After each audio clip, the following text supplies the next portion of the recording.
Assalamualaikum warahmatullahi wabarakatuh. Kami dari kelompok 4 izin untuk mempresentasikan tentang bab 4 pengetahuan konsumen tentang mata kuliah perilaku konsumen. Saya dengan Prof. Agustin Iriani dan teman saya Ina Duyanto akan menjelaskan untuk teman-teman semua.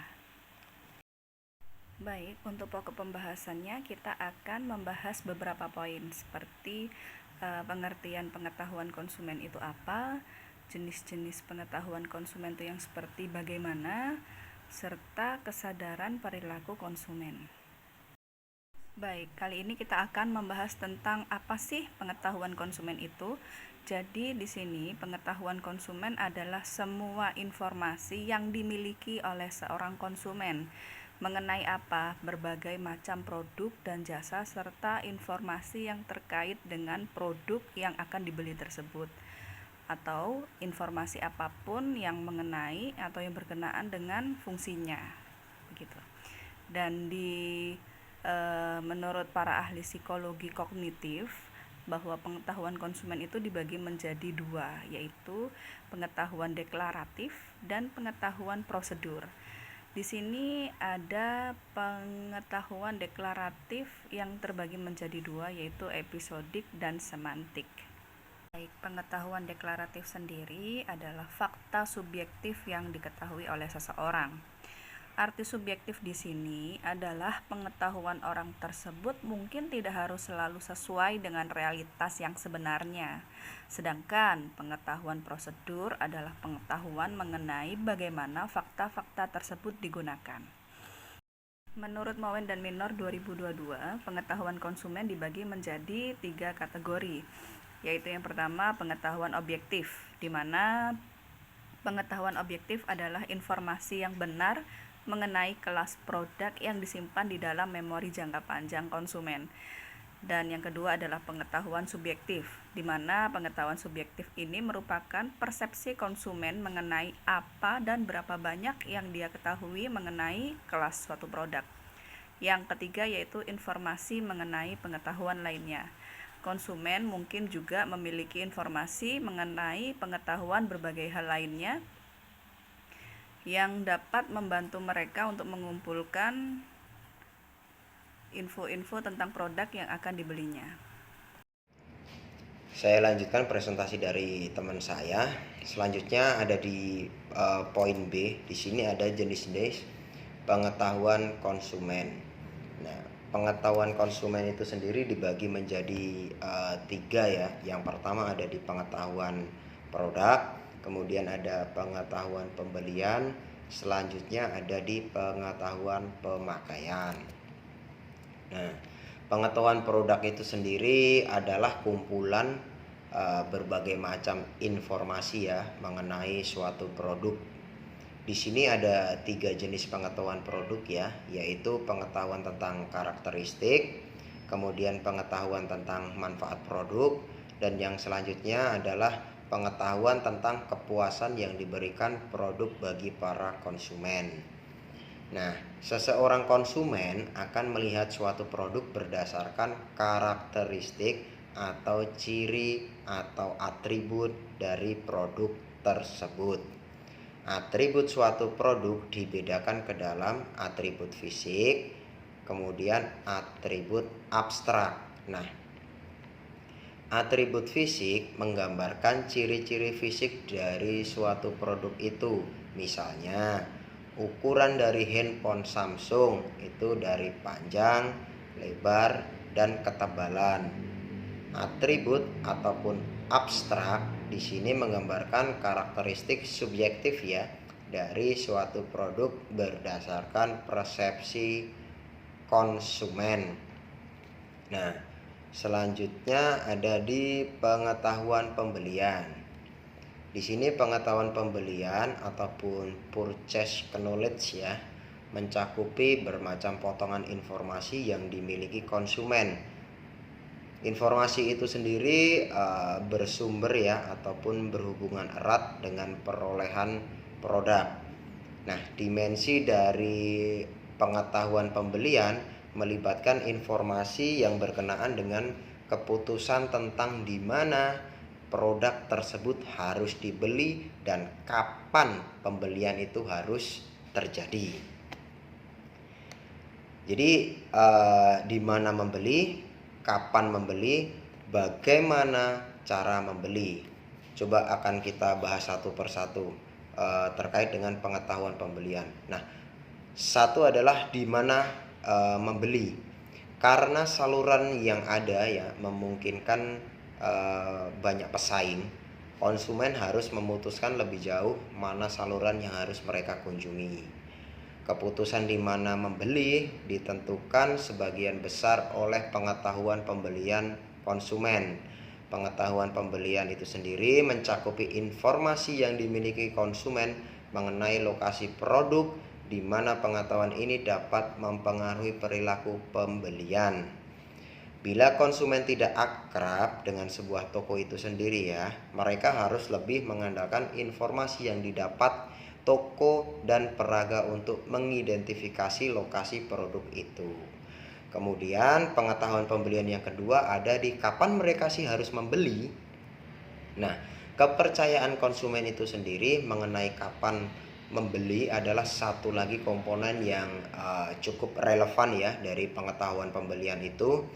Konsumen yang mengetahui bahwa suatu produk secara tradisional dijual selama waktu tertentu ya, mungkin mereka bisa menunda pembelian hingga waktu seperti tibanya kebutuhan dari pada konsumen itu sendiri. Nah, pengetahuan mengenai kapan harus membeli dapat menjadikan faktor penentu ya yang sangat penting dari perilaku pembelian untuk inovasi baru. Di sini banyak konsumen ya tidak akan langsung membeli produk baru karena mereka percaya bahwa harga mungkin turun dengan berlalunya suatu waktu. Contoh saja kita bisa ambilkan kapan mereka harus membeli saat produk handphone ya di launching, entah itu merek A ataupun B. Mereka akan tunggu timing yang tepat supaya produk ataupun produk itu sendiri pada saat itu harganya sudah mulai menurun, baru mereka memutuskan untuk melakukan pembelian. Selanjutnya pengetahuan pembelian yang ketiga adalah bagaimana sih cara konsumen itu membeli produk. Nah, di sini ada statementnya dari Peter dan Olson tahun 2000 menguraikan perilaku pembelian pada pembahasan bab decision making ya, bab analyzing consumer. Ya ini yang pertama adalah store contact itu sendiri meliputi tindakan mencari outlet ya, pergi ke outlet dan memasuki outlet. Kemudian yang B untuk produk contact, konsumen akan mencari lokasi produk, mengambil produk tersebut dan membawanya ke kasir. Yang poin C di transaction konsumen ya, akan membayar produk tersebut dengan tunai ataupun kartu kredit ataupun kartu debit atau alat pembayaran lainnya. Nah, poin selanjutnya dari pengetahuan konsumen itu sendiri adalah di poin ketiga, yaitu pengetahuan pemakaian. Nah, suatu produk akan memberikan manfaat kepada konsumen jika produk tersebut telah digunakan atau dikonsumsi oleh konsumen itu sendiri. Agar produk tersebut bisa memberikan manfaat yang maksimal dan kepuasan yang tinggi kepada konsumen, maka konsumen harus bisa menggunakan atau mengkonsumsi produk tersebut dengan cara yang benar. Kesalahan dilakukan oleh konsumen dalam menggunakan suatu produk akan menyebabkan produksi tidak berfungsi dengan baik. Produsen berkewajiban untuk memberikan informasi kepada para konsumen yang cukup agar konsumen mengetahui cara pemakaian suatu produk. Pengetahuan pemakaian suatu produk adalah hal yang sangat penting bagi para konsumen. Selanjutnya ada di kesadaran perilaku konsumen. Ini di poin C ya.